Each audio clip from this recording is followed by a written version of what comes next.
पवन बिहारी लाल की। बहुत ही सौभाग्य का समय है कि उस महाप्रभु की असीम दया दृष्टि से हम सभी लोगों को ये सत्संग का परम पावन अवसर मिला है। वास्तव में ये प्रभु की बहुत बड़ी दया कहलाती है। बहुत बड़ी दया समझनी चाहिए जब हमें अपने बारे में सोचने का मौका मिले, अपने कल्याण के बारे में सोचने का मौका मिलता है। क्योंकि हम सोचते तो हरदम रहते हैं, मनुष्य हमेशा कुछ ना कुछ विचार करता रहता है। विचार तरंगे निरंतर प्रवाहित रहती हैं, चलती रहती हैं। लेकिन मेरा क्या होगा, मेरा कल्याण कैसे होगा, मैं कौन हूं, मुझे कहां जाना है, मेरा लक्ष्य क्या है, जब ये समझने का मौका मिले तब समझ लेना चाहिए कि किसी जन्म के मेरे पुण्य उदय हुए हैं, जो प्रभु की विशेष कृपा मेरे ऊपर हुई, दया हुई। और वो तब होता है जब सत्संग मिलता है।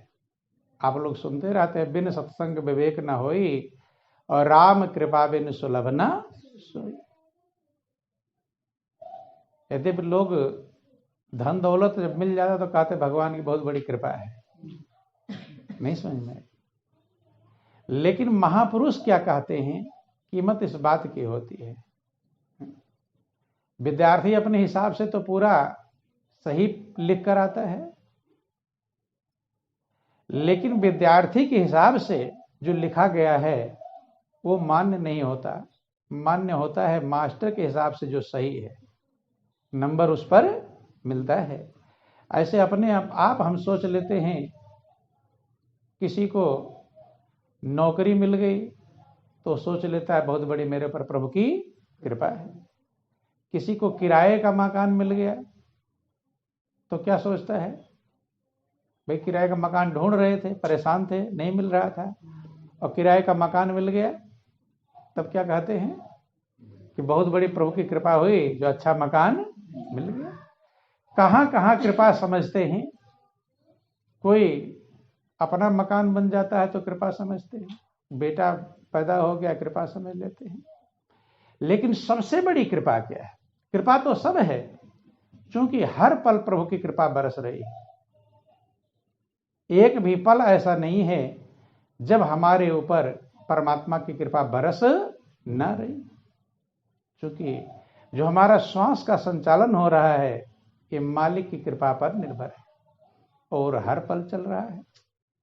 उसके बाद सारी कृपा है। और कृपा जो है श्वास चलने के बाद में ही तो है। सबसे बड़ी कृपा है कि हमारे श्वास चल रहे हैं, तभी बेटा मिलेंगे, तभी बेटी मिलेंगे, तभी बिल्डिंग बनेगी, तभी गाड़ी आएगी, तभी नौकरी, जो बिजनेस, पैसा, ये सारी चीजें बाद वाली कृपा है और छोटी कृपा है। सबसे बड़ी कृपा क्या है कि हमारे श्वास चल रहे हैं, ये सबसे बढ़कर कृपा है। लेकिन इस कृपा को कोई बिरला समझ पाता है। किसी को आपने सुना कि प्रभु की बहुत बड़ी कृपा है जो मेरे श्वास चल रहे हैं? इसको समझ पाते हैं लोग? नहीं। और कृपा तो कहते हैं कि मेरे शादी, बेटी की शादी हो गई, भगवान की बहुत बड़ी कृपा थी। और बातों में तो सुनते हैं, लेकिन ये हमने भी आज तक नहीं सुना कोई कहे कि मेरे ऊपर प्रभु की बहुत बड़ी कृपा है जो मेरे श्वास चल रहे हैं। ये सबसे बड़ी कृपा है जिधर हमारा ध्यान जाता नहीं। महापुरुष इसी तरफ आपका ध्यान इंगित करने का प्रयास करते हैं। क्योंकि हम तमाम सारी व्यवस्थाएं अपने जीवन के लिए करते हैं। अच्छे अच्छे व्यंजन खाने की व्यवस्था करते हैं, पहनने के लिए अच्छे अच्छे वस्त्र की व्यवस्था करते हैं, रहने के लिए अच्छे मकान, ऐशो आराम के सामानों की व्यवस्थाएं करते हैं। तमाम सारी व्यवस्थाएं हम करते रहते हैं, लेकिन श्वास चलाने के लिए कभी किसी ने कोई व्यवस्था नहीं।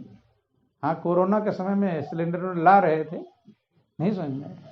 बोलो वृंदावन बिहारी लाल की। कर रहे थे, लेकिन सिलेंडर लगा हुआ रहता है और श्वास चलना बंद हो जाता है।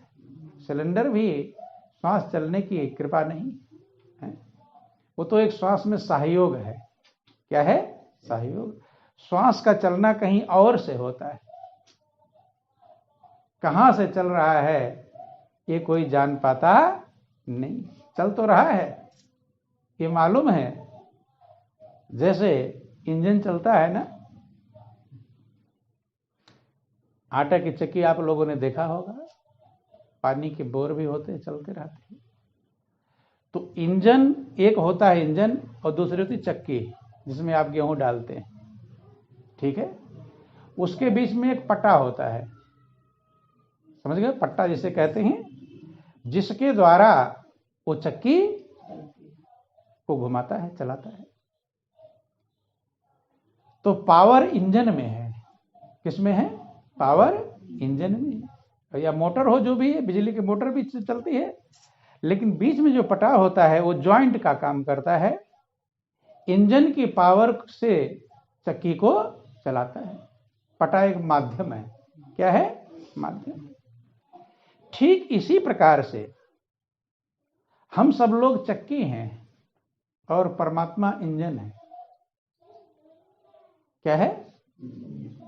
प्रभु इंजन है और हम चक्की हैं। जो दुनियादारी का हम काम कर रहे हैं, ये कब तक कर रहे हैं? जब तक वो पट्टा उधर से चल रहा है। वो है श्वास रूपी पट्टा। क्या है? श्वास रूपी पट्टा, वो चल रहा है। जब वो श्वास रूपी पट्टा इंजन से बीच में कनेक्शन कट जाएगा, तो इंजन तो हमेशा चलता रहेगा, लेकिन हम जो चक्की बने हुए हैं ये रुक जाएंगे। क्या हो जाएंगे? रुक जाएंगे। और महापुरुषों ने इस जीवन को चक्की कहकर पुकारा। क्या कहा? जीवन ही एक चक्की है। जीवन में जैसे दो पार्ट हैं, ऐसे चक्की में भी दो पार्ट रहते हैं, और इसी के बीच में सारा संसार मौजूद है। महापुरुषों ने समझाया। जिक्र आता है कबीरदास का। कबीरदास कहीं चले जा रहे थे और साथ में उनका बेटा कमाल भी था, जा रहे हैं दोनों। तो पहले का समय था, रास्ते में एक स्त्री पीस रही थी गेहूं, चक्की में दाना डाल के पीस रही है। अब तो इंजन चल गया, अब लोग वो जानते भी नहीं, कुछ समय बाद भूल भी जाएंगे कि हाथ से पीसते थे। अभी तो याद होगा, लेकिन 2-4 पीढ़ी और बीतेगी तब नहीं, उनको समझाओगे तो समझ में नहीं आएगा कि हाथ से भी पीस सकते थे। डाल रही है तो ध्यान और गौर करने का प्रयास करेंगे। जो जिसकी खोजी होता है उस पर उसका ध्यान ज्यादा जाता है। जैसे आपके घर मिस्त्री आएगा तो आप बैठेगा तो, लेकिन वो यही देखेगा कि पुट्टी कैसे लगी हुई है या कैसे लग, जो जिसका काम होगा उस पर उसका नजर ज्यादा जाता है। कपड़ा सिलने वाला होगा, कपड़े पर ध्यान जाएगा। गाने जो जिसका वो विशेषज्ञ होगा, उसका ध्यान उधर ही जाता है। डाल रही है, पीस रही है। कबीरदास खड़े हो गए, देख रहे हैं। एक मुट्ठी डाला, अब पीस के आटा निकल गया, फिर डाला, फिर निकल गया। कबीरदास धीरे धीरे करके रोने लगे। क्या करने लगे? रोने लगे, दुखी हो गए। दुखी हो गए तो बेटा कहता, पिताजी क्या बात, दुख का क्या कारण है, क्यों रो रहे हैं आप? कि बेटे ने देख नहीं रहा क्या हो रहा है, कि क्या हो रहा है भाई, अगर पीसेंगे नहीं तो खाएंगे क्या? गेहूं डाल रही है और पीस करके आटा निकल रहा, क्या रहा है, आपको क्या हो गया, रो क्यों रहे हैं? तो महापुरुषों की हर बात में राज होता है, रहस्य होता है। कहते हैं कि बेटा देख ये पिस रहा है, और ये सिर्फ गेहूं नहीं पिस रहा है, सारा संसार ही पिस रहा है। कि चलते चाकी देख करे और दिया कबीरा रोय, और दो पाटन के बीच में साबुत बचा न को। दो पाठ, इसके बीच में कोई साबुत नहीं बच रहा है। यही तो मैं गौर से देख रहा हूं। जब आटा गिर रहा है तो यही देख रहा हूं कि कोई साबुत भी निकल रहा है, लेकिन जितने दाने डाले थे सब पिस के निकल रहे हैं। सारा संसार ऐसे ही पिस रहा है। सारी दुनिया के लोग होशियार तो बहुत हैं, लेकिन पिस रहे हैं। पिसने का मतलब बेचैन है, टेंशन में है, चिंता में है, और लास्ट में पूरा पिस के निकल जाता है। जैसे दो पार्ट हैं, ऐसे जीवन में भी दो पार्ट मिलते हैं। मेन दो पार्ट हैं, एक सुख और एक दुख। कभी आपको थोड़ा सुख मिल गया, खुश हो जाते हैं, थोड़े समय बाद फिर दुख मिल जाता है, दुखी हो जाते हैं। और ये क्रम बचपन से ही चल रहा है, नहीं चल रहा है? छोटे बच्चे थे, चाहे आप कितने भी पैसे वाले घर में पैदा हुए होंगे तो दुखी हुए होंगे कि नहीं हुए होंगे? हैं? माँ बाप चाहे कितना भी चाहें कि हम अपने बच्चे को दुखी ना होने दें, लेकिन ये संभव है? हैं? कितने अच्छे अच्छे खिलौने ला कर दे देंगे, कितनी व्यवस्थाएं कर देंगे।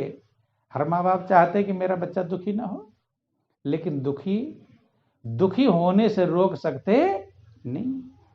क्योंकि हम जब छोटे बच्चे थे, वही किसी बच्चे का जिक्र आता है, किसी ने कहा कि मेरे लिए हाथी मंगवा दो, तो धनी आदमी था, हाथी मंगवा ले। अब आपके बेटे के हाथी मंगवा दो तो हो सकता है ना भी मंगवा पाए, नकली वाला मंगवा देंगे, असली वाला में दिक्कत है। लेकिन वो पैसे वाला व्यक्ति था, राजा था, उसने हाथी मंगवा दिया कि चलो बेटा दुखी ना हो। अब फिर उसने कहा कि क्या कहते हैं मिट्टी का जो जिसमें पीते कब, कुल्हड़ मंगवा दो। अब कुल्हड़ भी क्या दिक्कत, मंगवा दिया गया। अब वो बच्चा कह रहा हाथी को कुल्हड़ में रख कर दो, नहीं समझ में। अब हाथी को कुल्हड़ में कैसे, दुखी होगा कि बेटा को कुल्हड़ में नहीं रखा जा पाएगा। कहे नहीं कुल्हड़ में रख कर दो, और नहीं दिया तो फिर रोने लगा। अर्थात वहीं से हमारा सुख और दुख प्रारंभ हो जाता है, और वो आज तक भी खत्म नहीं हो पाता। प्रयासरत हैं। छोटे बच्चे थे तब सोचते थे ये खिलौना मिल जाएगा तो सुखी हो जाएंगे, वो खिलौना मिलकर भी हम सुखी नहीं हो पाए। और आगे बढ़े, पढ़े लिखे, उसमें भी सोचते थे ये काम हो जाएगा सुखी हो जाएंगे, हो नहीं पाए। शादी विवाह के लिए सोचते थे शादी हो जाएगी सुखी हो जाएंगे, शादी भी हो गई तो सुखी हो गए? अपने दिल से पूछो। पहले जो सोचते थे ऐसा हो जाएगा सुखी हो जाएंगे, लेकिन वो होता नहीं। फिर सोचते थे बाल बच्चे हो जाएंगे सुखी हो जाएंगे, बाल बच्चे भी हो गए फिर सुखी। कारण क्या है? पिस रहे। क्या है? पिस रहे। ये गौर करना चाहिए। जब आप विचार करेंगे तभी लक्ष्य प्राप्त होगा। महापुरुष समझाने का प्रयास करते हैं, दो पार्ट, कभी सुख है कभी दुख है, कभी हानि है कभी लाभ है, कभी अच्छा है कभी बुरा है, पाप है पुण्य है, अंधकार है प्रकाश है, ज्ञान है अज्ञान है, दिन है रात है। दो पार्टों के बीच में सारा संसार पिस रहा है। कबीर रो रहे हैं। बेटा कमाल कहता, पिताजी ज्यादा जल्दबाजी मत करो। अलग जाकर बैठकर रोने लगे। बेटा वहीं खड़ा है, देख रहा है, क्योंकि बिच्छू का बच्चा भी तो बिच्छू ही होता है?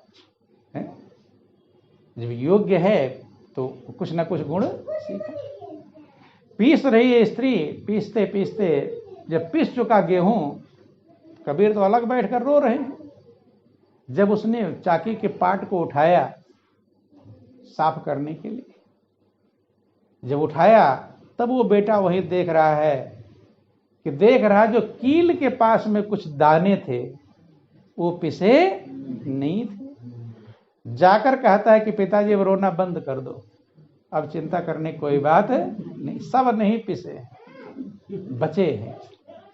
कि ठाढ़ी चाकी देख करे और दिया कमाल ठठाए, वो जो कीली से लग जाए बाल न बांका जाए। कहते हैं कील के पास जो दाने पहुंच गए तो कितनी चक्की चलती रही, लेकिन उनको पिसने की झंझट नहीं। यही संसार का नियम है बंधु।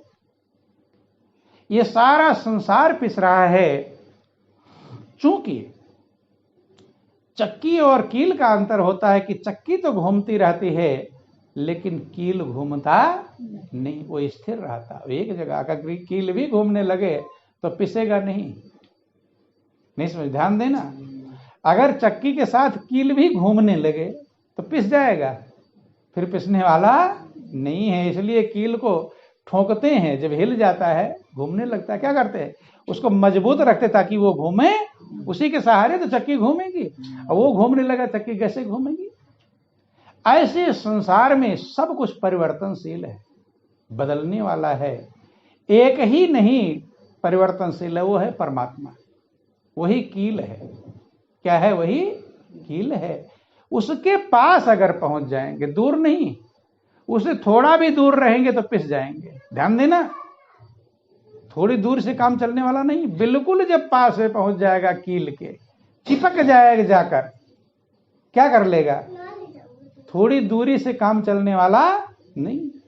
कुछ लोग कहते हैं, ध्यान देना, बोलो वृंदावन बिहारी लाल की जय, उमापति महादेव की। ध्यान समझने का प्रयास करेंगे। हाँ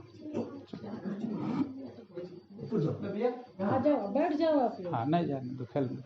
बोलो वृंदावन बिहारी लाल। कुछ लोग विचार करते हैं कि थोड़ा बहुत हमने पूजा पाठ कर लिया, हो गया काम। काम नहीं होगा उससे, ये भूल है आपकी। क्योंकि कील से अगर दूर रहेंगे तो फिर तो कोटापुरी से काम चलने वाला नहीं, पहुंचना ही पड़ेगा। अगर आप सोच चाहते हैं कि अब पिसे ना, तो एकदम कीली से जाकर चिपक जाना पड़ेगा। जैसे बालक माँ से जाकर चिपक जाता है। कोई भय वाली बात होती है तो बच्चा कहाँ दौड़ता है? माँ के पास, दूर नहीं खड़ा रहता है, एकदम जाकर चिपक जाता है। ऐसे जब हम परमात्मा रूपी कीली के पास पहुंच जाएंगे तब तो सेफ हो सकते हैं, अन्यथा ये जीवन यूं ही पिसते पिसते ही चला जाएगा।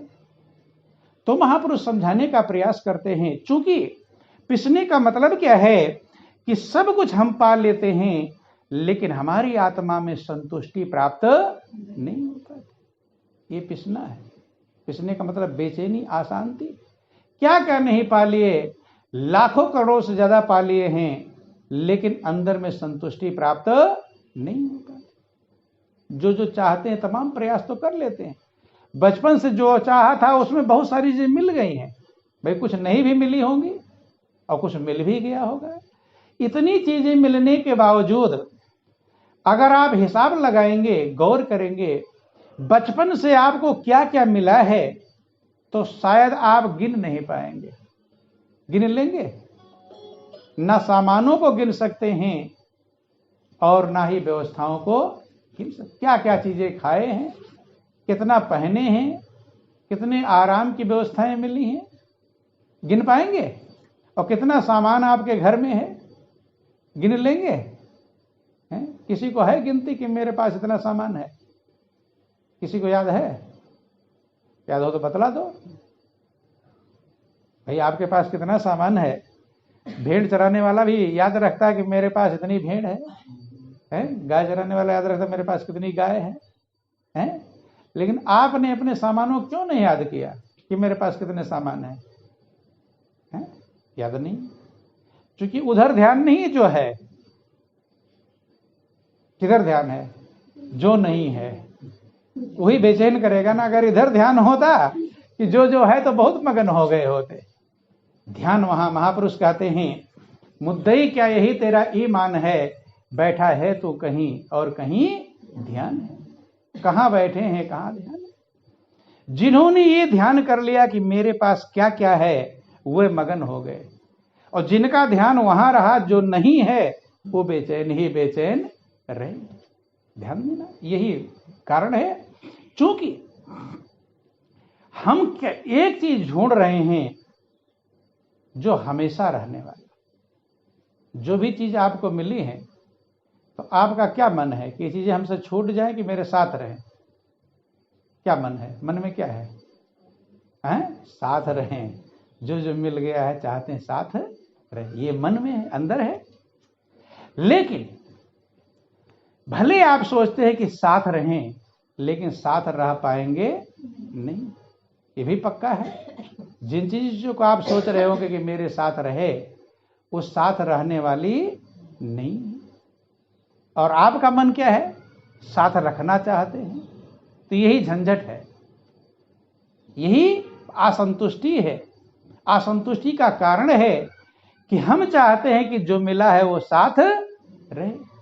महापुरुष कहते हैं कि जो मिला है वो हमेशा साथ रह सकता नहीं।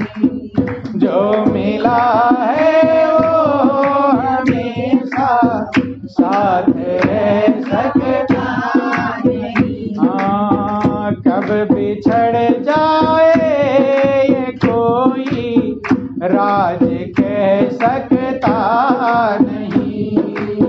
कब बिछड़ जाए ये कोई राज कह सकता नहीं। कहते हैं कि जो भी आपको मिला है वो हमेशा साथ रहेगा। कब बिछड़ जाएगा ये राज कोई कोई नहीं बता सकता कि आपका माँ कब बिछड़ जाएंगी, पिता कब बिछड़ जाएंगे, पति कब बिछड़ जाएंगे, पत्नी कब बिछड़ जाएगी, बेटा कब छूट जाएगा, बेटी कब छूट जाएगी, धन कब छूट जाए, कोई कह सकता है? ये कोई बता नहीं सकता। जब हमारे मन में जो है वो होगा नहीं तो हम संतुष्ट होंगे? जो हमारी चाह है वो होगी नहीं। कारण हमें शाश्वत चाहिए, सब सदा रहने वाला चाहिए। आज तक हमने जितना ढूंढा है, ढूंढा बहुत चीजें, लेकिन वो सदा रहने वाली नहीं। क्यों? कि शाश्वत आनंद की खोज में भटके जीव दिन रहे।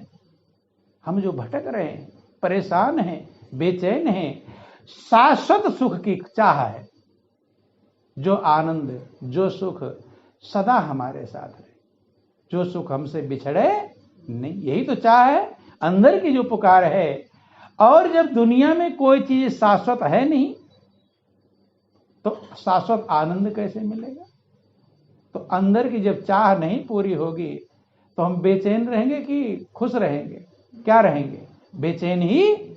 यहां भी बेचैन और मरते समय और ज्यादा बेचैन नहीं है। जब अभी बेचैन है तो मृत्यु के समय कम बेचैन होके जाता और ज्यादा ही बेचैन, क्योंकि उस समय सब प्रिय चीजें छूट जाएंगी। धन भी छूटेगा, बिल्डिंग भी छूटेगी, कार कोठी छूटेंगे, परिवार पुत्र छूटेंगे, बेटा बेटी रिश्तेदार छूटेंगे, और को कौन कहे आपका शरीर भी छूटेगा। और उधर क्या होगा कुछ पता नहीं। ना जानेगा क्या करेगा जालिम मेरा पीऊ। किसी ने कहा कि मेरा पीऊ जालिम पता नहीं क्या आगे करेगा, क्या डालेगा कौन से दलदल में, कुछ भरोसा नहीं। इसलिए मृत्यु के समय बहुत लोगों को आपने देखा होगा पागल जैसे हो जाते, नहीं हो जाते हैं?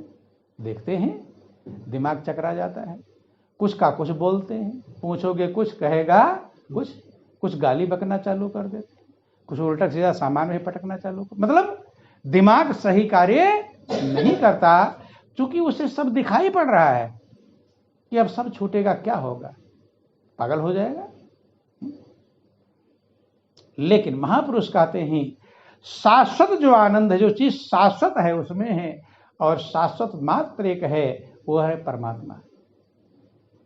वो शाश्वत है जिसके लिए हम कोटा पूरी करते हैं, जिसके लिए, जिसके भक्ति भजन के लिए अगरबत्ती घुमा रहे होंगे इधर, कहेंगे अरे चाय तैयार हुआ कि नहीं, आज बहुत लेट हो गया, जल्दी तैयार करते हैं लोग। गौर करना, कोटा पूरी जिस प्रभु के लिए, जो हमेशा रहने वाला है, उसके लिए हम कोटा पूरी करते हैं कि नहीं करते? और नया जूता चप्पल पहनकर मंदिर में अगर चले गए, नया एकदम स्टैंडर्ड वाला है, तो जाएंगे वहां, पूजा में ध्यान रहेगा कि जूते चप्पल में? किस में ध्यान रहेगा?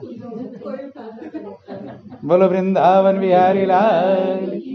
इसलिए महापुरुष कहते या तो जूता चप्पल अच्छा वाला पहन के जाओ मत, या तो पहन के जाओ रद्दी वाला, ये सोच के जाओ ले जाए तो हमें चिंता, या तो पहन के ही मत जाना।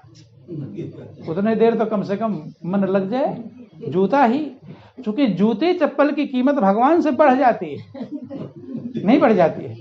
कहाँ ध्यान है? जिसकी कीमत ज्यादा वही ध्यान रहेगा। तो भगवान गए हैं उधर पूजा करने, ध्यान कहाँ जा रहा है? उधर। तो ज्यादा कीमती हो गया जूता चप्पल।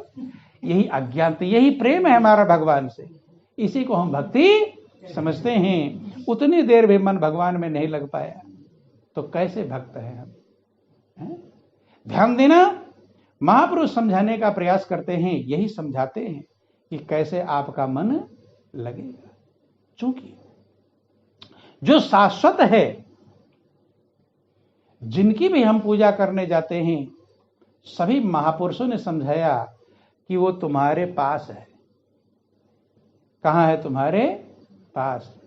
जितने महापुरुष आज तक, जिनके भी मंदिर बने हुए हैं, जिनकी भी आप पूजा करते हैं, सब ने यही बात समझाई कि भगवान तुम्हारे हृदय में है।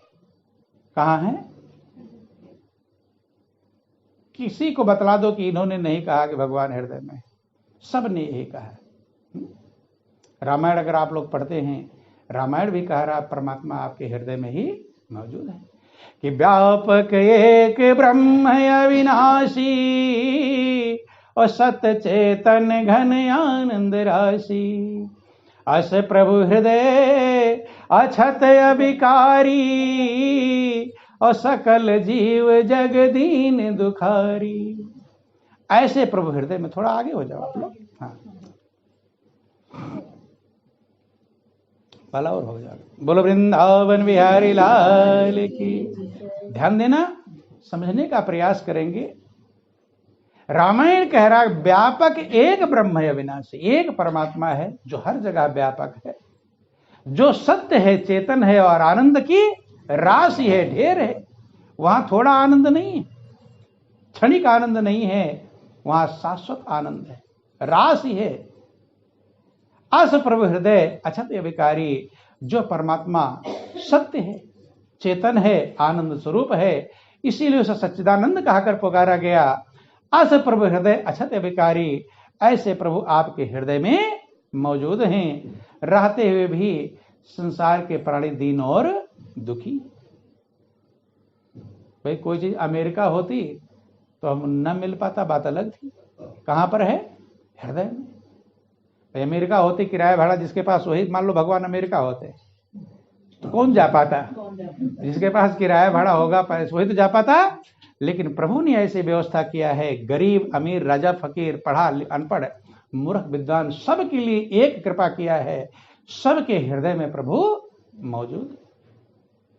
लेकिन कभी हम हृदय में ध्यान दे पाते नहीं, बाहर भटकते रहते हैं।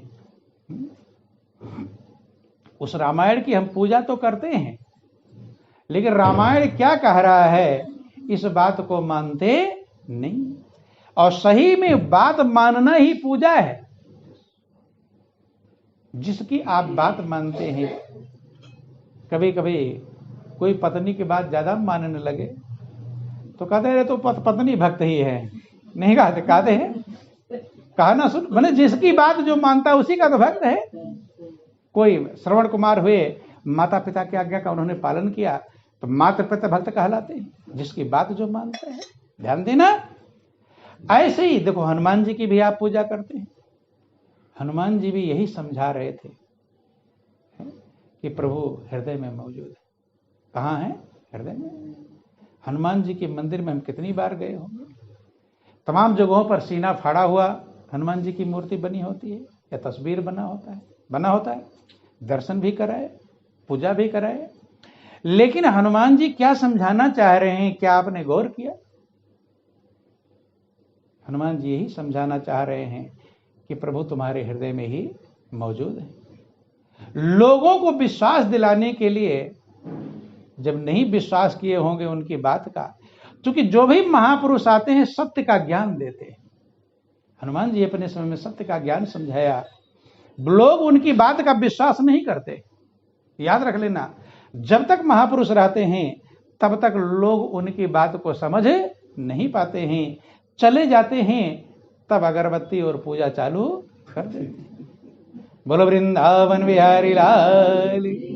हनुमान जी यही कारण सीना फाड़ा। आपने सबने कहानी सुनते हैं, क्या जरूरत थी सीना फाड़ने की? है आप तो बड़ा अंगुली फाड़ कर देख लो कितना दर्द होगा। नहीं है, अंगुली फाड़ने में भी आपको कोई कहे फाड़ो अंगुली, फाड़ेंगे? जबरदस्ती फाड़ना चले तो भागोगे, छुड़ाओगे। नहीं समझ में? जिसने सीना फाड़ा होगा, कष्ट को सहा होगा। लेकिन ये समझ जाए लोग ये बात विश्वास कर ले कि प्रभु हृदय में है, इसलिए उस कष्ट को भी उठा लिया। लेकिन हम उनके कष्ट का भी ध्यान दे पाते नहीं। हमें जो समझा रहे थे हृदय में प्रभु हैं, और दूसरे का नहीं फाड़ा। दूसरे का फाड़ा होता लड़ाई और हो जाती। नहीं समझ में? इसलिए अपना फाड़ा, खुद कष्ट सहा कि जैसे मेरे हृदय में प्रभु हैं ऐसे तुम्हारे हृदय में प्रभु। एक इसलिए खेल खिलौना के लिए कहा था, ताकि आप हृदय में ढूंढो। बच्चा को भेजते हो कोई सामान लेने के लिए, आप यहीं से आवाज लगा छोटे वाले बॉक्स में है, इसका मतलब क्या है? आप कह रहे हो छोटे वाले बॉक्स, इसका मतलब और जगह ना ढूंढे। कहां ढूंढे? छोटे बॉक्स में। जानते हैं कि इधर उधर ढूंढेगा, और मैं बोल दूंगा छोटे वाले बॉक्स में है, इसलिए छोटे वाले बॉक्स में ही जाकर ढूंढेगा। तो हनुमान जी ने सीना फाड़ कर क्यों ऐसा कहा? कि ताकि तुम प्रभु को और कहीं ना ढूंढो। नहीं समझ में? क्या कहा? कि प्रभु को और कहीं ढूंढोगे तो मिलने वाला नहीं है, इसलिए सीना फाड़ कर बताया कि हृदय में ढूंढो। कहां ढूंढो? हृदय। तो हम हनुमान जी की बात मानते हैं, हृदय में ढूंढते हैं। ध्यान देना, हनुमान के भक्त तब कहलाओगे जब आप उनकी बात मानेंगे। राम के भक्त तब कहलाएंगे जब आप राम की बात मानेंगे। बंधु, चूंकि भगवान राम ने खुद कह दिया कि वही मेरा भक्त है जो मेरी बात माने। कि सोई सेवक प्रियतम मम सोई, और मम अनुशासन माने जोई। भगवान राम कहते हैं सोई सेवक, वही मेरा सेवक है और वही मेरा प्रियतम है। प्रियतम माने सबसे ज्यादा प्रिय। तीन शब्द होते विशेषण के, प्रिय, प्रियतर, प्रियतम। सामान्य प्रिय है उसे प्रिय कहते हैं। प्रियतर माने एक दूसरे से ज्यादा प्रिय है तो प्रियतर कहेंगे, और सबसे ज्यादा प्रिय, सब में ज्यादा प्रिय है उसे प्रियतम कहते हैं। जैसे उच्च, उच्चतर, उच्चतम, मध्य, मध्यतर, मध्यतम, तमाम शब्द ऐसे विशेषण के शब्द होते हैं। गौर करना। तो भगवान कहते हैं कि प्रिय ही नहीं, वही मेरा सेवक है, भक्त है, और वही मेरा प्रियतम है, मैंने सबसे ज्यादा प्रिय।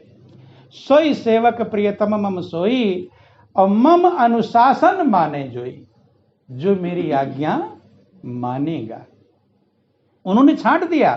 आप अगरबत्ती घुमाते रहो, फूल माला चढ़ाते रहो, पूजा करते रहो, भगवान कहते इससे मेरे भक्त नहीं कहलाओगे।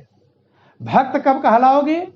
वही मेरा भक्त, और सब छट गए, जो मेरी आज्ञा माने। हनुमान के भक्त वही हैं जो हनुमान की आज्ञा माने। कृष्ण भगवान के भक्त वही हैं जो कृष्ण भगवान की आज्ञा माने। आपके भी भक्त वही, आपको भी वही प्रिय है जो आपकी बात मानता। ये वो ऐसा नहीं कि वही कह रहे हैं, क्योंकि आत्मा सो परमात्मा, जो आत्मा के अंदर है वही परमात्मा के अंदर है। आपके लिए प्रिय कौन? अपना हिसाब लगा लो। जो आपकी बात मानता हो आपके लिए प्रिय है, कि जो आपकी बात नहीं मानता हो आपके लिए प्रिय है? कौन प्रिय रहेगा? जो आपकी बात, घर का ही व्यक्ति हो और आपकी बात ना मानता हो, प्रिय कहलाएगा? दिल में खुशी रहेगी? झंझट रहेगा कि देखो मैंने कहा किया क्या? सबके लिए वही प्रिय है जो उसकी बात मानता है। भगवान राम कहते हैं सोई सेवक प्रियतम मम सोई, और मम अनुशासन माने जोई। वही मेरा सेवक है, वही मेरा प्रियतम है जो मेरी अनुशासन माने, आज्ञा माने। तो भगवान कृष्ण के लिए भी वही प्रिय है जो भगवान कृष्ण की आज्ञा मानता। और भगवान कृष्ण की आज्ञा गीता है। क्या है? गीता। भाई वैसे तो भगवान कृष्ण सीधे आपसे मिले नहीं, इनडायरेक्ट में उन्होंने अर्जुन के माध्यम से जो सारे संसार को समझाया वही उनकी आज्ञा। क्योंकि गौर करना, कुछ लोग सोचते हैं कि गीता तो सिर्फ अर्जुन के लिए थी। किसके लिए थी? अर्जुन के लिए। भूल है।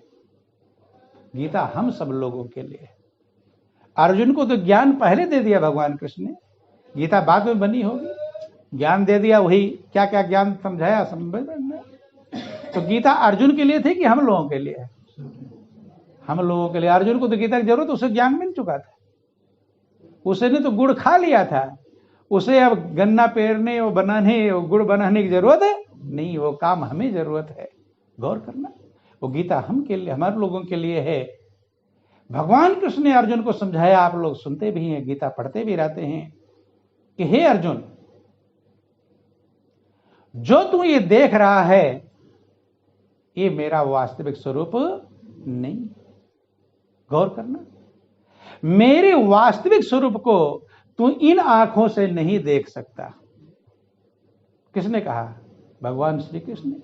ना तो माम सक्ष दृष्टुम अनेनेव सो चक्षुषा दिव्यम दत्ते चक्षु पस्मे वैश्रम। हे अर्जुन, ये जो चर्म चक्षु हैं, चमड़े की आंखें हैं, इन आंखों से तू मुझे देख सकता नहीं। तो अर्जुन के पास चमड़े की आंखें थी, तो हम लोगों के पास कौन सी आंखें हैं? चर्म ही चक्षु तो हैं, चर्म की चक्षु हैं। जब अर्जुन भगवान को इन आंखों से नहीं देख सकता तो हम लोग देख लेंगे। और हम ही लोग अर्जुन हैं। अभी आपने कहा गीता हम लोगों के लिए, तो अर्जुन को मत सोचना कि अर्जुन के लिए कह रहे थे, वो हम लोगों के लिए कह रहे हैं कि तुम भगवान को इन आंखों से देख। ना तो माम सक्ष दृष्टुम अनिनुष्चक्षा दिव्यम ददाम ते चक्षु पस्मे योगेश्वरम। कि हे अर्जुन, इसलिए मैं तुम्हें दिव्य चक्षु प्रदान करता हूं जिससे योग के ईश्वर को देख। कौन से ईश्वर को? योग में ईश्वर। भगवान कृष्ण को योगेश्वर कहा जाता है। क्या कहा जाता है?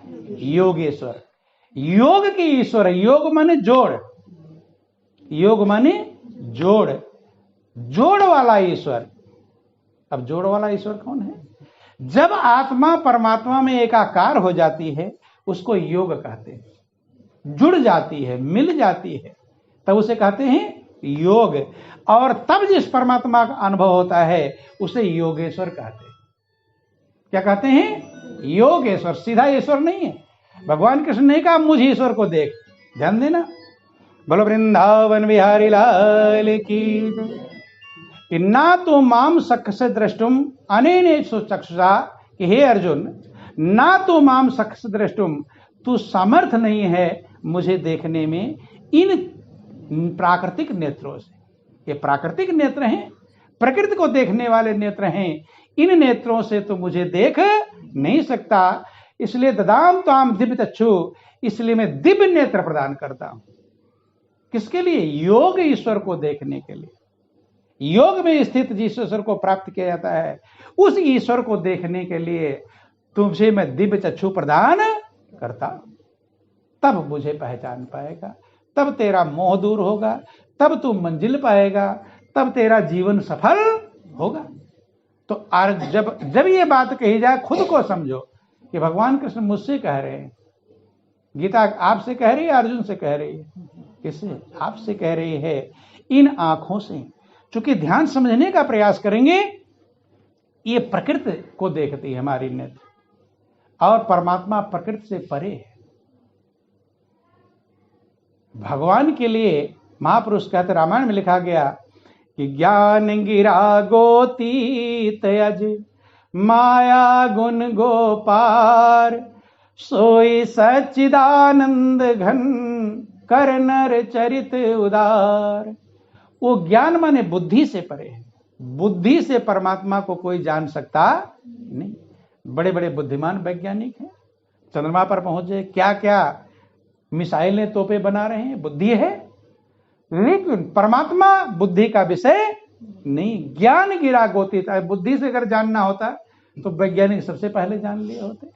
नहीं है, लेकिन नहीं। गिरा माने बाड़ी से नहीं जाना जा सकता, गोतीत माने इंद्रियों से भी अतीत है, माया से परे है, गुणों से परे है बंधु, लेकिन फिर भी वो आपके हृदय में मौजूद है। जो इन सबसे परे होते हुए भी आपके हृदय में मौजूद है, उसके लिए दिव्य चक्षु की आवश्यकता है, दिव्य नेत्र की आवश्यकता है। बोलो वृंदावन बिहारी लाल की। ये भगवान कृष्ण ने समझाया, किसको समझाया? हम लोगों को। लेकिन जब इस बात को सुनते हैं तब हम दूर ही सोचते रहते हैं अर्जुन को समझाया होगा, इसीलिए हम खुद समझे नहीं पाते। जब आप समझेंगे मुझे कह रहे हैं कि तुम परमात्मा को इन आंखों से नहीं जान पाओगे, तब हम विचार करेंगे फिर वो कौन सा नेत्र है, तब समझेंगे। जब सोचेंगे जैसे आप बैठे हो और कोई बुला रहा हो, अब आप सोचे उन्हें बुला रहा है तो आप थोड़ा देखोगे, नहीं समझ में। जब आप सोचो कि मुझे कह रहा है तभी तो हम गौर करें क्या कह रहा है। ऐसे जब महापुरुषों की वाणी को अपने लिए समझेंगे, अपने लिए समझना ही सत्संग है।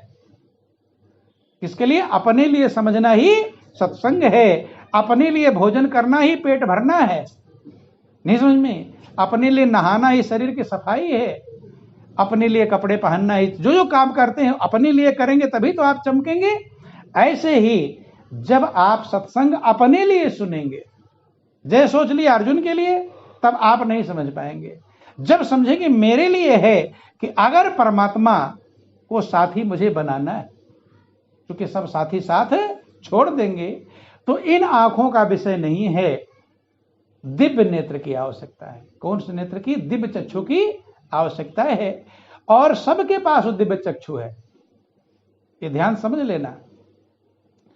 बहुत बड़ी भूल हम करते हैं जब सोच लेते अर्जुन के लिए, और वो भगवान कृष्ण दिव्य चक्षु अर्जुन को प्रदान किए थे। यही सूरदास के जो गुरु थे वल्लभाचार्य, सूरदास तो अंधे थे। क्या थे? अंधे। तो वो अंधे होने के बाद भी भगवान के दर्शन करते थे, ये ध्यान देना। सूरदास अंधे थे, लेकिन अंधे होने के बाद भी परमात्मा का दर्शन प्राप्त करते थे, क्योंकि इन आंखों की जरूरत ही नहीं है। नहीं समझ में? इन आंखों के लिए अगर होता तब सूरदास के लिए परमात्मा बहुत दूर हो जाते। गौर करना, परमात्मा का सबके लिए एक ही फार्मूला है, ध्यान देना। सबके लिए एक व्यवस्था है, वहां कोई भेद नहीं। समदर्शी, भगवान समदर्शी हैं। अंधे, हाँ अंधा बनाया, कुछ कर्म ऐसा किया होगा जिससे अंधा बना दिया, लेकिन उद्धार का मौका उसे भी है, वो भी उद्धार कर सकता है। अगर अंधा परमात्मा का दर्शन ना प्राप्त कर पाता, देख लो बच्चों को, देख लो, कोई बात। बोलो वृंदावन बिहारी लाल की। अगर अंधा उद्धार नहीं कर पाता तब समदर्शी भगवान नहीं कहलाते। लूला लंगड़ा नहीं कर पाता, गरीब नहीं कर पाता, कोढ़ी नहीं कर पाता, सबके लिए सब ही सुलभ, सब दिन सब देशा, सबको सुलभ है, सभी दिनों में सुलभ है, सभी देशों में सुलभ है। सूरदास के गुरु थे वल्लभाचार्य, जिन्होंने अंदर का नेत्र सजग किया था, जगाया था। बंधुओं, सबके पास इन दोनों आंखों के अलावा भी आंख है, भले उसका प्रयोग नहीं जानते आप, लेकिन आंख तो मौजूद है। क्योंकि सबने स्वप्न देखा होगा, नहीं देखा है? कोई ऐसा जो स्वप्न ना देखा हो है कोई?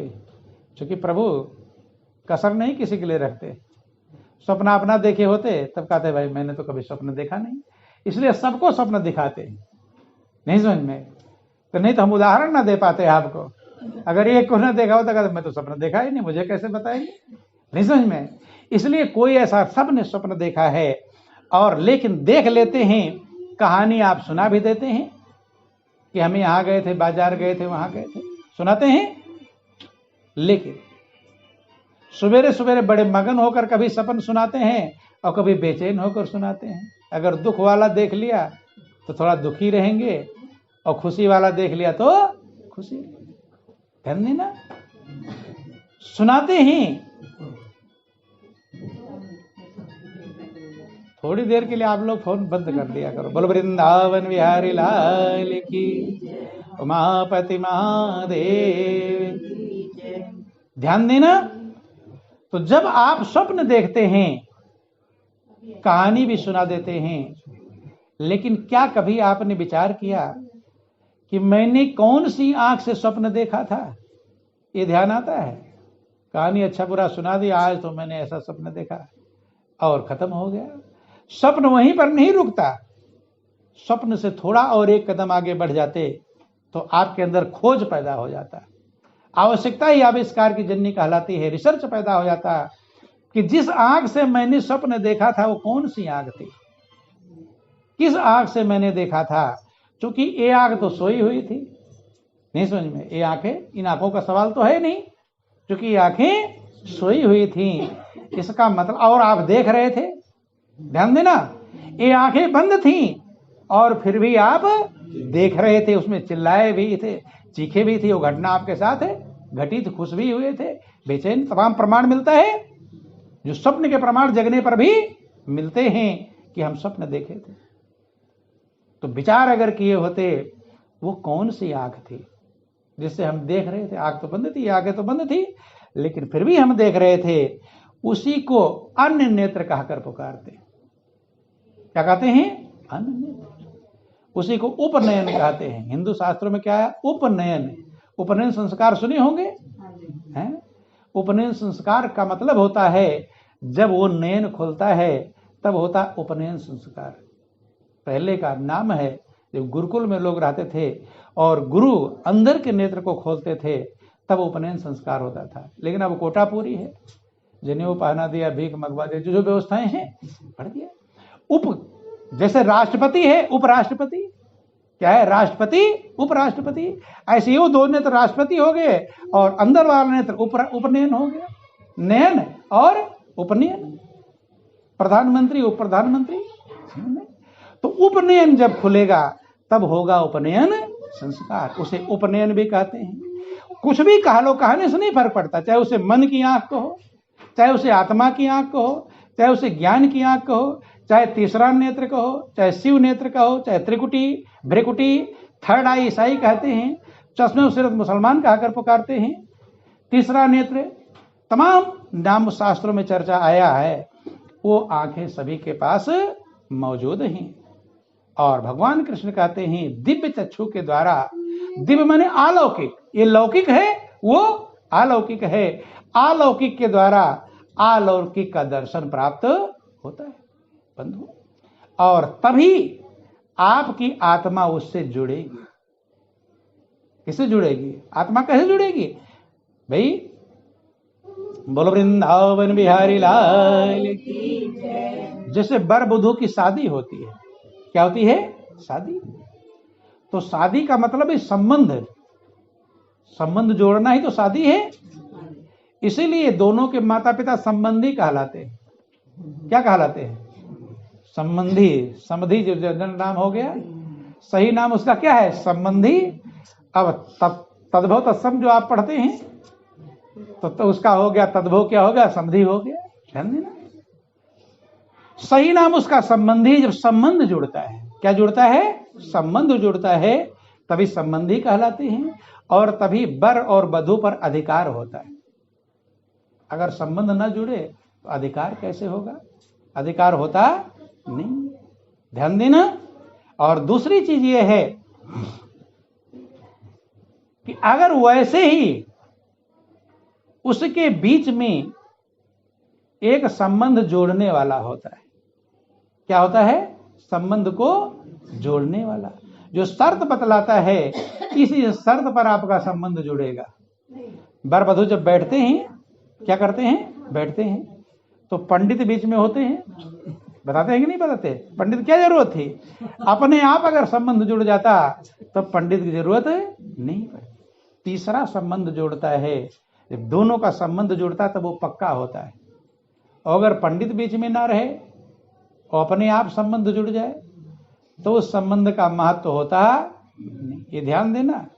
फिर बीच में पंडित की जरूरत पड़ेगी, ये गौर कर लेना। अधिकार तभी होगा जब बीच में पंडित होगा। वही कंफर्मेशन करता है, वही शपथ दिलाता है, वो नियम फार्मूला बतलाता है शादी का। अब नहीं बतलाते, पहले की व्यवस्थाएं थी नियम बतलाना किस नियम पर लड़की को चलना है, किस नियम पर लड़के को चलना है, किस किस आधार पर चलना है, ये सारा फार्मूला बता करके तब संबंध जोड़ा जाता है। नहीं समझ में? अब आज कुछ नहीं, फेरे फेर दिए, घुमा दिए, हो गया संबंध। नहीं समझ में? पहले फार्मूला बताया जाता, भाई इस पर राजी हो कि नहीं। मुसलमानों में आप गौर कर लेना, मुसलमानों में है ये। मुसलमानों में जब निकाह करवाते हैं तो कहते हैं कि मंजूर है, फिर वो कहता है मंजूर है, कि मंजूर है, मंजूर शब्द नहीं, दूसरा शब्द जो भी होगा, समझ में आया? मंजूर है तुम्हें, कह हाँ मंजूर है। राजी जब होते हैं, ये करना है, ऐसे रहना है तुम्हें, जब राजी होते हैं तब संबंध जुड़ता है। हाँ? कबूल करवाते, कबूल है, कबूल है। बोलो वृंदावन बिहारी लाल। तो आप लोगों को कबूल नहीं करवाया जाता, मंत्र तो पढ़ते हैं, कबूल करवाते, लेकिन आप ध्यान देते नहीं। हाँ, ध्यान देना। बोलो वृंदावन बिहारी लाल। अगर वो कबूलनामा आपको याद रहे तो जिंदगी भर झगड़ा कभी होगा, लेकिन वो कबूल ऊपर से हाँ जी कर देते हैं, दिल में नहीं स्वीकार करते कि हाँ जी इसको मंजूरी, झगड़ा नहीं हो सकता, क्योंकि इसीलिए कबूल करवाया जाता है। नहीं समझ में? कि सुख और दुख में साथ रहेंगे, जो भी व्यवस्थाएं हैं, तमाम सारी बातें हैं, एक दूसरे का भला सोचेंगे, साथ निभाएंगे, सुख दुख में भी साथ नहीं छोड़ेंगे। नहीं समझ में? एक की बातों को मानेंगे, ये सब सारी बातें शर्त है। संविधान के अनुसार देश चलता है, और ये जो संविधान है इसके अनुसार लोग चलते हैं।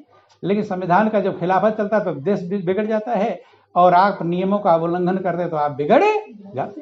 बोलो वृंदावन बिहारी लाल। इसलिए संबंध जोड़ा जाता था, अपने आप संबंध जोड़ने वाला। ध्यान देना, बुरा मत मानना, कोई लड़का लड़की अपने आप संबंध जोड़ ले। नहीं समझ में? अपने आप खूब प्रेम करने लगे, और इतना प्रेम करें शायद जिसका शादी हुआ वो ना उतना प्रेम कर पाए। नहीं समझ में? क्योंकि शादी के बाद तो प्रेम फीका पड़ने लगता है। नहीं समझ में? बिना संबंध जुड़े जो अपना प्रेम मजबूत कर ले और संबंध जोड़ ले, मान ले संबंध को, वास्तव में उस संबंध का कीमत नहीं है और उस पर अधिकार मिलने वाला नहीं, ऐसे समझ लो। बोलो वृंदावन बिहारी लाल। जैसे कोई लड़की किसी लड़के को अपना पति मानती है, जी जान से मरने जीने के लिए तैयार है, सर कटाने को तैयार है, सारे संकट सहने को तैयार है, सब कुछ करने को तैयार है, और उसको पति मानती है, वो भी अपना पत्नी मानता है। मतलब शायद जो पति पत्नी बने हैं वो इतने मजबूत नहीं है जितना ये मजबूत हैं। अब संजोग से उस लड़के की मृत्यु हो जाए, क्या हो जाए? मृत्यु हो जाए, तब वो लड़की उसके घर में जाकर, मान लो 2 भाई हैं लड़के के, अब उसकी मृत्यु हो गई, तो दिल से प्रेम करती थी, प्रेम में कोई कमी, सर कटाने को भी तैयार थी, जान से मरने को भी, सब कुछ करने को तैयार थी, पति मानती थी। लेकिन वो लड़का मर जाए तो उसके घर में जाकर हिस्सा बटा लेगी कि भाई मैं पति मानती थी उसे, अब वो मर गया मेरा पति, अब मुझे हिस्सा दो, इसमें हिस्सा मिल जाएगा। क्यों? प्रेम में कोई कमी नहीं थी, मरने जीने इतना प्रेम करती थी। इतना प्रेम करने के बावजूद संबंध नहीं जुड़ा है, इसलिए वहां हिस्सा मिलने वाला नहीं। मिल जाएगा हिस्सा, इस प्रेम की क्या कीमत हुई? कुछ मिले, और लोग फटकार लगा के देखो आ गई, आई हिस्सा बंटवाने के लिए। नहीं समझ में? लेकिन ध्यान देना, उसी जगह पर दूसरी लड़की है, उस लड़के के साथ उसके संबंध जुड़ जाए, फेरे फिर जाए, शादी हो जाए, और तब वो लड़का मर जाए, तो उसके हिस्सा बटाने से कोई रोक देगा? वो कोई प्रेम नहीं करती। आज ही तो अभी पहचान भी नहीं हुई, बातचीत भी नहीं हुई, अभी तो शादी हुई है, और शादी के बाद मर जाए, शादी होने के बाद मर जाता है, तो उसके हिस्सा बटाने में कोई और लोग मदद करेंगे। बेचारी विधवा हो गई, अब इसकी व्यवस्था मदद करेंगे, जो कोई प्रेम नहीं। ध्यान देना, दोनों में अंतर समझना। बोलो वृंदावन बिहारी लाल। एक तो इतना प्रेम करती थी, मरने जीने को तैयार थी, लेकिन उसे वहां कोई हिस्सा मिलने वाला नहीं है। और दूसरा कोई प्रेम नहीं करती, अभी शादी हुई है, और शादी के बाद लड़के की मृत्यु हो गई, तो पूरा हिस्सा लोग मदद करेंगे। क्यों? क्योंकि संबंध जुड़ गया। ठीक यही हाल भगवान और भक्त के बीच होता है।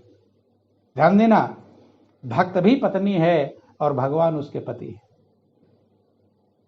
नहीं समझ में आई? कि समझ में नहीं आता। यही तो है, गाते तो रहते हैं लेकिन समझ में वो आता नहीं। आप गाते हो आरती में, ओम जय जगदीश हरि का आरती आप लोग गए हैं, उसमें बड़े प्रेम से गाते हैं कि तुम हो एक अगोचर सबके प्राणपति, स्वामी सबके प्राणपति, किस विधि मिलो दया में, किस विधि मिलो दया में, तुमको मैं कुमति, ओम जय जगदीश हरि। गाते हैं कि हे प्रभु तुम एक हो, अगोचर हो और सबके प्राणों के पति हो। जो सबके प्राणों के पति है तो गाने वाले के पति हुए कि नहीं? नहीं हुए हैं? औरों का कह रहा, अपना भी कह रहा है, खुद का भी कह रहा है, सिर्फ और लोगों का, सबका कह रहा है, सबके प्राणपति। तब हमारे प्राणों का वो पति है तो हम क्या हुए हैं? अब झंझट हो गई। बोलो वृंदावन बिहारी लाल। यही है महापुरुष कहते, गाते रहते हैं लेकिन समझ, कितनी बार गाया होगा लेकिन समझा नहीं। अगर एक बात समझ लिए होते, ध्यान देना, बोलो वृंदावन बिहारी लाल की। इतनी बार गाए हैं, अगर एक बात समझ गए होते जो हम गाते हैं। महापुरुष कहते गाने का घर दूर बंदे क्या गावे, क्या गा रहे हो जब समझते नहीं। एक बार विचार कर लिए होते, तुम हो एक अगोचर सबके प्राणपति। अगर मैं हम समझ लेते कि प्रभु हमारे प्राणों का पति, अब ये समझ में आ जाता तभी तो हम पत्नी का धर्म निभाते। लेकिन हम गा तो दिए, हमें पता ही नहीं प्राणों का पति कौन है, नहीं समझ में। मान लिया हमारा संबंध जुड़ा नहीं है लेकिन हम पति कहना चालू कर दिए, तो उसी लड़की के समान है जिसका संबंध नहीं जुड़ा लेकिन पत्नी पति मानने लगी, इसलिए उसका हिस्सा मिलने वाला नहीं। परमात्मा पर अधिकार तब मिलेगा जब संबंध जुड़ेगा। क्या जुड़ेगा? संबंध। इसलिए ध्यान देना, भगवान कृष्ण की अगर आप पूजा करते हैं, भगवान कृष्ण ने गीता के माध्यम से समझाया, अर्जुन के माध्यम से समझाया कि हे अर्जुन, अगर प्रभु को से संबंध जोड़ना चाहता है तो तू किसी तत्वदर्शी महापुरुष शरण में जा, जो संबंध जोड़ने वाले हों। आत्मा परमात्मा और बीच में महात्मा, ये संबंध जोड़ने वाले क्या है? संबंध है जो दोनों का परिचय कराएंगे। क्यों? आत्मा का और परमात्मा का ज्ञान है। जब तक संबंध नहीं जोड़ेंगे, संबंध जोड़ने वाला बताता है कि भाई ये लड़की इतनी पढ़ी है या ये करी है वो करी है, और लड़के को बतलाता है ऐसा, अब तुम दोनों इसके व्यवस्था पर तुम राजी हो और तुम इसकी व्यवस्था पर तुम राजी हो कि नहीं, दोनों का भेद कौन बताएगा? ऐसे भगवान कृष्ण अर्जुन से कहते हे अर्जुन, दुख भगवान सामने खड़े हैं, लेकिन अर्जुन को भी आत्मा का संबंध परमात्मा से जोड़ने के लिए संत की शरण में भेज रहे हैं। गीता अध्याय 4 श्लोक 34 में समझाते हैं कि तद विद्धि प्रणिपाते पर प्रश्न सेवया उपदेक्षिते ज्ञानम ज्ञानत दर्शना। हे अर्जुन, तू किसी तत्वदर्शी महापुरुष शरण में जा। तत्वदर्शी का मतलब जो परमात्मा को जानते, उनकी शरण में जा। प्रेम पूर्वक दंडोत प्रणाम कर, झुकना, झुकेगा तब कुछ मिलेगा। विनम्र भाव से उनकी सेवा कर। जब तेरी सेवा से खुश हो जाए तो हाथ जोड़कर और कपट छोड़कर, एक तो जोड़ना है और दूसरा छोड़ना है। कपट को छोड़ना है, कपट रहेगा फिर दिक्कत है। हाथ जोड़कर और कपट छोड़कर सरलता पूर्वक जब तू पूछेगा तो ज्ञानी महात्मा तुझे तत्व का ज्ञान उपदेश करेंगे। तत्व ने परमात्मा का ज्ञान तेरे हृदय में उतारेंगे। जब उतारेंगे तब तेरी आत्मा परमात्मा को प्राप्त करेगी, पहचानेंगी, संबंध जुड़ जाएगा। जब संबंध जुड़ जाएगा उसके बाद तब तू इस महान अज्ञान के अंधकार के मोह रूपी दलदल को, इस अपार भव सागर को, दुख के सागर को ऐसे पार कर जाएगा जैसे कोई नौका से एक समुद्र को उस पार पहुंच जाता है। और तब तेरी बुद्धि जो है वो मुझ में स्थिर होगी, स्थिर बुद्धि वाला बनेगा। और तब तू चाहे, सब गीता में सब वर्णन आया है, चाहे तू सब पापियों से ज्यादा पाप करने वाला है। ध्यान देना, लोग यही डरते हैं हम तो बड़े पापी हैं, हम कामी क्रोधी लालची मोही संसारी, और कृष्ण ने उदाहरण दिया क्या, तू सब पापियों से भी अधिक पाप करने वाला है, तो भी ज्ञान रूप नौका द्वारा निसंदेह संपूर्ण पाप समुद्र से भली भांति तर जाएगा। क्योंकि हे अर्जुन, जैसे प्रज्वलित हुई अग्नि ईंधनों को भस्म कर देती है, ऐसे ज्ञान की जो अग्नि है वो हमारे कर्मों को जलाकर राख कर देती है। तब संबंध जुड़ता है, और जब संबंध जुड़ जाता है तब हमारा प्रभु पर अधिकार होता है। अब जैसे आपने कहा, जिस लड़की की शादी हो गई है, उसके बाद शादी होने के बाद मृत्यु हो जाए लड़के की, तो पूरा हिस्सा उसके घर में बटा लेंगे। ठीक यही हाल है। इसीलिए नारद का आप सुनते हैं, भगवान विष्णु के दरबार में जाया करते थे, लेकिन जिस जगह बैठते थे वहां की मिट्टी खोद के फेंकी जाती थी। ध्यान देना। बोलो वृंदावन बिहारी लाल की, प्रेम से बोलिए श्री गुरुदेव महाराज की। ऐसे ही संबंध जोड़ने के लिए आप लोग सुनते हैं, छोटे कक्षाओं से सब सुनते हैं कि गुरु गोविंद दो खड़े काके लागो पाए, और बलिहारी गुरु आपने गोविंद दियो बताए। गुरु ही गोविंद का परिचय कराते हैं तो आपके पास, लेकिन वो अंदर का नेत्र जब गुरु की कृपा से खुलता है तब आप गोविंद का परिचय प्राप्त करते। रामायण में लिखा गया, श्री गुरु पद नख मणिगण ज्योति सुमिरत दिव्य दृष्टि है होती। तब आप पहचानेंगे कि मेरे अंदर में क्या है, क्या शक्ति मौजूद है, और वही सबका स्वरूप है, वो देवी का स्वरूप है, वही राम है, वही कृष्ण है, वही शंकर है, अलग अलग नहीं, सबके अंदर एक ही मौजूद है, वही मौजूद है। बोलो वृंदावन बिहारी लाल। तब आपको जब उसका परिचय होगा तब रोज उसमें दिल लगा पाएंगे। क्या कर पाएंगे? दिल लगा पाएंगे। भाई शादी हो जाए, कन्या की शादी ना जानती नहीं मेरा पति कौन है, तो कैसे प्रेम कर लेगी? बिना जाने प्रेम संभव नहीं। और शादी हो जाने के बाद, परिचय हो जाने के बाद, चाहे उसका पति लंदन हो, काम करती रहेगी लेकिन पति का चेहरा दिमाग में घूमता रहेगा। कब? जब परिचय हो गया तभी तो। ऐसे परमात्मा का जब हमारे हृदय में परिचय हो जाता है तब आप सारे संसार के सब काम करते हुए प्रभु की याद में मगन रह सकते हैं। रात दिन उसका आनंद आपके अंदर चलता, जिसको गुरु नानक ने कहा, नाम खुमारी नान का चढ़ी रहे दिन रात। नाम का जो नशा है, प्रभु के प्रेम का नशा है, वो रात दिन चढ़ा रहता है और नशा उतर जाते हैं। एक ही नशा है प्रभु के प्रेम का। ध्यान देना, बचपन से लेकर आप तक कितने नशे आज तक मिले होंगे, सब उतर जाते, नहीं उतर जाते, लेकिन एक नशा है प्रभु के प्रेम का। महापुरुष कहते हैं कि जो उतरती है चढ़ती है मस्ती, वो हकीकत में मस्ती नहीं है। जो एक बार चढ़े कि दुनिया के मैं को क्या पीना, जो आज भी पी और कल भी पी, एक बार पिए फिर ना उतरे, एक बार पी लिया फिर उतरे नहीं। मीरा ने जिस प्रेम के प्याला को पिया था, गौर करना, वही मालिक आपके पास। जितना अधिकार प्रभु पर मीरा का था उतना ही अधिकार आपका है, उससे कम नहीं है। लेकिन मीरा ने उस अधिकार को प्राप्त कर लिया, संबंध जोड़ लिया था। किसके माध्यम संबंध जोड़ा था? गुरु के माध्यम से। बिना गुरु के संबंध जुड़ता नहीं है। इसलिए रामायण में लिख दिया गया, गुरु बिन भवनि तरय न कोई, और जो बिरंच शंकर सम होई। चाहे आप ब्रह्मा के बराबर हो जाए, शंकर भगवान के बराबर हो जाएं, लेकिन बिना गुरु के भवसागर पार नहीं हो सकते। क्यों? संबंध जोड़ेगा कौन? संबंध जुड़ेगा नहीं, अधिकार मिलेगा नहीं, तो उद्धार होने वाला नहीं है। मीरा वही कब मगन हुई? महल में जाकर मगन नहीं हो पाई। महल में विवाह हुआ, महल में पैदा हुई, मगन तब हुई जब गुरु मिले। कौन मिले? गुरु। तब गुरु के माध्यम से राम मिला। क्या मिला? राम। जो आप लोग गाते हैं पद, पायो जी मैंने राम रतन धन पाए, अब मैं राम रतन धन पा गई। तो जो राम रतन धन मीरा के पास था वही तो आपके पास है। नहीं समझ? उससे कम नहीं है, ज्यों का त्यों है। लेकिन मीरा ने पा लिया था।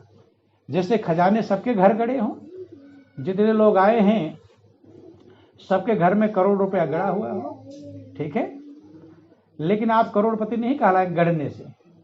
करोड़पति कब कहलाएंगे? जब आपको मिल जाएगा। तो इसमें से अगर एक को मिल गया करोड़ रुपया तो करोड़पति हो गया, और गड़े सबके पास हैं लेकिन नहीं मिला तो करोड़पति। ऐसे सबके हृदय में प्रभु हैं, लेकिन मीरा ने पा लिया था उस खजाने को। तब वो कहती है, मीरा कहने कहा कि सबके पल्ले लाल है और सब ही साहूकार, और गांठ खोल पर खा नहीं या विधि रहा कंगाल। मीरा कहती, पायो जी मैंने राम रतन धन पायो। कहां से पाई? ये प्रमाण देती है कि वस्तु अमोलक दई मेरे सतगुरु, वस्तु अमोलक दई मेरे सतगुरु, कृपा करी अपनायो पायो जी मैंने राम रतन धन पायो, पायो जी मैंने राम रतन। मीरा कहती वो अमोलक वस्तु है, परमात्मा ही अनमोल है, उसका मूल्य कोई लगा सकता। वस्तु अमोलक दई मेरे सतगुरु, और दिया किसने? सतगुरु ने दिया। तो ध्यान देना, आप ही का खजाना है, लेकिन आपको जब सतगुरु देंगे तब मिलेगा, बिना दिए मिलने वाला नहीं है। वस्तु अमोलक दई मेरे सतगुरु, कृपा करी अपना। कृपा किया और मैंने अपना। ध्यान देना, आगे कहती है, जन्म जन्म की पूंजी पाई जग में सभी खोवायो। अब मैंने जन्म जन्म की पूंजी पा लिया। ये ध्यान देना, ये दावा कौन कर सकता है? जो उस परमात्मा को पा गया, समझ जाता है अब मेरा साथी कभी साथ छोड़ेगा। जन्म जन्म की पूंजी पाई जग में सभी खोवायो, मैं वो पूंजी पा गई हूं जो जन्म जन्म मेरे साथ रहेगी। परमात्मा एक ऐसी पूंजी है जो जन्म जन्म साथी है, कि मेरे जन्म जन्म के साथी, और साथी जैसे दीपक बाती। जन्म जन्म की पूंजी पाई जग में सभी खोवायो, संसार में सब खोने वाला है, नाशवान है और एक अविनाशी है वो परमात्मा जो आपके हृदय में गुरु लगाते, वो अविनाशी है। उसी को कबीर कहते हैं कि पानी में मीन पियासी रे, मन सुन सुनी आवे हासी। पानी में ही मीन है, मछली है और प्यासी है। जब आप सुनते हो कि हर जगह पर परमात्मा है, सुनते हैं? नहीं सुनते। और परमात्मा आनंद का भंडार है, शांति का स्रोत है, सुखों का मूल है। वही रामायण में लिखा, व्यापक एक ब्रह्म अविनाशी, सत चेतन घन आनंद राशि, अस प्रभु हृदय छतिवकारी, और सकल जीव जग दिन दुखारी। तो जो सब जगह आनंद ही आनंद है, तो आपको बेचैन होने का मौका कहां मिल गया है? अर्थात उसको हम समझते हैं परमानंद जो है वो हर जगह पर व्यापक है, हर जगह जो आनंद ही आनंद है, तो तुम्हें बेचैनी का मौका कहां मिला? इसका मतलब उसका हमें ज्ञान नहीं है, यही अज्ञानता है। मीरा कहती, जन्म जन्म की पूंजी पाई जग में सभी खोयो। कबीर कहते, पानी में मीन प्यासी रे, और मोहे सुन सुनी आवे हासी। क्यों? मछली पानी में है, लेकिन उसको अगर पानी पीने का ज्ञान ना हो, प्यासी रहेगी नहीं रहेगी। ऐसे हम सब लोग मछली हैं और परमात्मा रूपी पानी हर जगह पर है, लेकिन हम उस परमात्मा रूपी पानी को पी पाते नहीं हैं, इसलिए प्यासे ही। कि पानी में मीन प्यासी रे, मोहे सुनी सुनी आवे हासी। पानी में मीन प्यासी रे, मोहे सुनी सुनी आवे हासी। पानी में मीन प्यासी रे, जल बिच कमल कमल बिच कलियां, जल बिच कमल पर भंवर लुभासी। पानी में मीन प्यासी, मोहे सुनी सुनी आवे हासी। पानी में मीन प्यासी, मोहे सुनी सुनी आवे हासी। पानी में मीन प्यासी। विधि हरि हर जाको ध्यान धरत हैं, विधि हरि हरि जाको ध्यान धरत हैं, मुनि जन साहस 88 पानी में 3 प्यासी, मोहे सुनी सुनी आवे हासी पानी में 3 प्यासी। कहते हैं विधि हरि हर जाको ध्यान धरत हैं, जिसका ध्यान विधि माने ब्रह्मा, हरि माने विष्णु, हर माने शंकर, जिसका ध्यान 88,000 ऋषि मुनि धारण करते हैं, वो आपके पास है। कहाँ है? विधि हरि हर जाको ध्यान धरत हैं, मुनिजन साहस 88, और सोई हंस तेरे घट माही, अलख पुरुष अविनाशी। वही परमात्मा आपके घट में है, हृदय बंधु। सबको देखते हैं। शंकर भगवान भी ध्यान करते हैं, राम भी ध्यान करते हैं, कृष्ण भगवान ध्यान करते हैं, जितने भी है नानक मोहम्मद कबीर ईसा सब उस एक का ध्यान करते हैं, और वही आपके हृदय में मौजूद है। ये भगवान कृष्ण ने समझाया, ये भगवान राम ने समझाया। बार बार क्यों हृदय में कह रहे हैं? ताकि आप हृदय में जाकर पाओ, प्राप्त करो। सोई हंस तेरे घट माही, अलख पुरुष अविनाशी। जो अलख पुरुष है, अलख का मतलब ध्यान देना। कुछ लोग सोचते हैं अलख माने निराकार, नहीं समझ में, ये अज्ञानता है। लख जो इन आंखों से देखते हैं उसे लख कहते हैं, और जो इन आंखों से नहीं अंदर की आंख से इसका दर्शन करते हैं वो अलख कहलाता है। क्या कहलाता है? अलख। भगवान कृष्ण भी कह रहे इन आंखों से मुझे नहीं देख सकता। ध्यान देना, साकार भी आपके हृदय में है और निराकार भी आपके हृदय में है, दोनों आपके हृदय में ही मौजूद है। जैसे इसमें लकड़ी में अग्नि है, ये निराकार रूप में है, जला नहीं रही है, और ये प्रकट हो जाए साकार है वही प्रकट और गुप्त रूप में है। ध्यान देना, ऐसे परमात्मा आपके हृदय में मौजूद है। महापुरुष कहते हैं है घट में पर दूर बतावे। बस अब टाइम हो गया आप लोगों का, खत्म होने वाला। बोलो वृंदावन बिहारी लाल, हो गया, टाइम हो गया। उमापति महादेव। ध्यान देना, समझने का प्रयास करेंगे। है घट में पर दूर बतावे। लोग क्या बताते हैं? चले जाओ हरिद्वार, चले जाओ वृंदावन, चले जाओ मथुरा, चले जाओ मक्का मदीना, जिसका जो समझ में आता है, बद्रीनाथ केदारनाथ। बोलो वृंदावन बिहारी लाल। सब कह रहे हैं हृदय में है, लेकिन लोग है घट में पर दूर बतावें, और दूर की बात निराशी। आपकी लड़की को कोई कह दे लंदन में शादी कर दो, यही शहर से दूर, और चौहान लोगों को तो और आसपास नजदीक ही करते हैं, दूर और डरते नहीं डरते। बोलो वृंदावन बिहारी लाल। दूर कोई बता दे कि चलो मध्य प्रदेश में करो, तो करेंगे शादी। दूर की बात निराशी, नजदीक। यही महापुरुष कर है घट में पर दूर बतावे, है तो हृदय में है। ध्यान देना, वो हृदय प्रभु है, लेकिन लोग दूर बता रहे हैं, और दूर की बात निराशी। दूर की बात में आशा कोई पता नहीं कैसा है कैसा नहीं है। और कहते कबीर सुनो भाई साधो, गुरु बिन भरम न जासी।